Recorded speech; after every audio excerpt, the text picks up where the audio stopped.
میں یہ بات سمجھنے سے قاصر ہوں کہ ایک شخص شہید ہو چکا ہے، ایک شخص جو ہے وہ دنیا میں نہیں ہے، آپ نے اس کو دھمکایا، اس کو تھریٹ کیا، وہ صحافی ملک چھوڑ کے چلا گیا، آپ نے اس کی آواز دبا دی،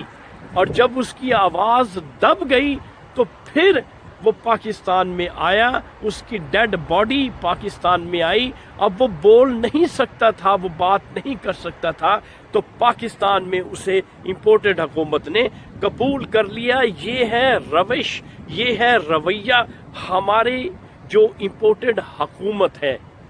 تو اس لیے ارشد شریف کے بارے میں جو مختلف قسم کی باتیں سننے میں آ رہی ہیں وہ صریحاً غلط ہیں، وہ سراسر بہتان اور الزام تراشی ہے، اس میں کسی قسم کی سچائی میرے خیال میں میرے پاکستانیوں نہیں ہے۔ اور دوسری خبر بھی اسی صحافی ارشد شریف شہید کے بارے میں ہے کہ اس کو جو نیروبی میں جو مرڈر کیا گیا اس کے بارے میں جو نئی پیشن گوئی ہوئی ہے اور جو نئی پیش رفت ہوئی ہے، جو باتیں اب تک سامنے آئی ہیں، وہ کہا یہ جا رہا ہے کہ ارشد شریف کو گاڑی میں بیٹھے ہوئے، اندر بیٹھے ہوئے لوگوں نے انہیں شوٹ کیا، انہیں موت کے گھاٹ اتارا، ایک گولی ان کے سر میں ماری اور دوسری گولی جو ہے ان کے سینے میں ماری اور اس کو موقع پہ شہید کر لیا گیا۔ کہا یہ جاتا ہے، یہ بھی باتیں سننے میں آئی ہیں کہ وہاں کی جو نیروبی کی جو پولیس ہے، وہ جو ان کا موقف ہے وہ تو صریحاً غلط اور فیک ہے، اس کی تو نفی ہو چکی ہے، لیکن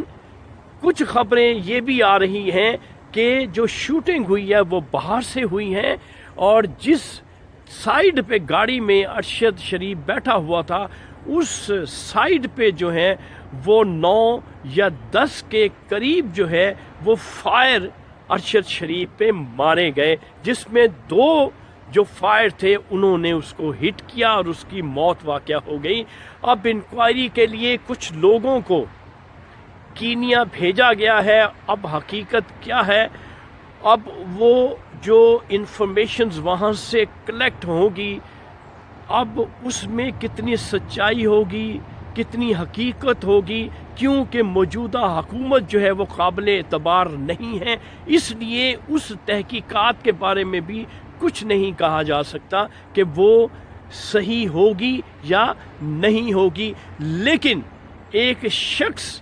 اس دنیا سے چلا گیا، اس کا فیملی ویران ہو گیا، اس کے گھر میں تو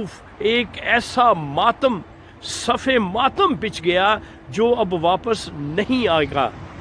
وہ جو جانے والا تھا وہ دنیا سے چلا گیا، لیکن اصل قیامت جو ہے وہ ان پہ برپا ہو گئی جو اس کی فیملی ہے، جو اس کے بچے ہیں، ان کے لیے اصل میں، کیوں کہ وہ اپنے گھر کا ایک کفیل تھا، اپنے گھر کو چلا رہا تھا، اب ان بچوں کے لیے، اس فیملی کے لیے جس کا وہ چشم و چراغ تھا،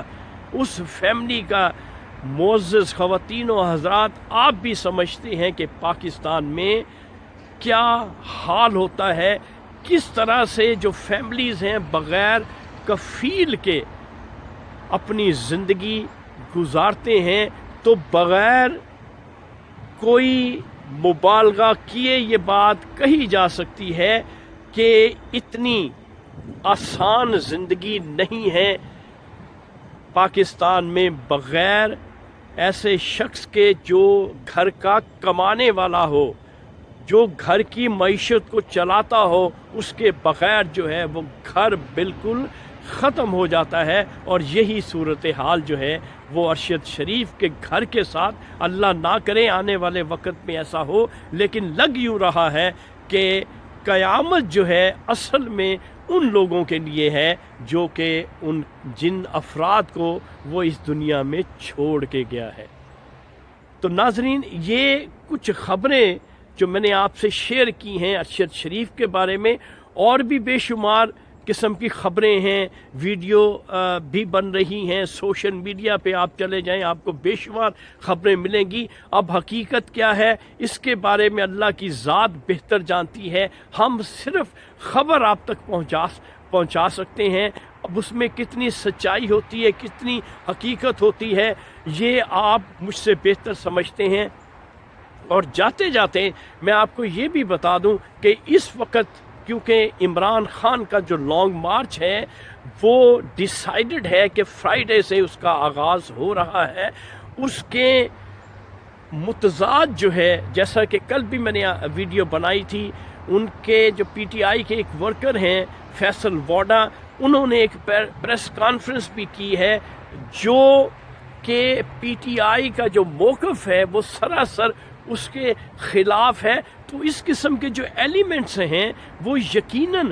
اب سامنے آئیں گے۔ مقصد صرف یہی ہے کہ یہ لانگ مارچ جو ہے اس کو سیبوٹاج کیا جائے، لیکن ایسا نہیں ہوگا۔ اب تبدیلی آنی ہے اور اس لانگ مارچ کو آپ ایک انقلاب کا نام دے سکتے ہیں کہ یہ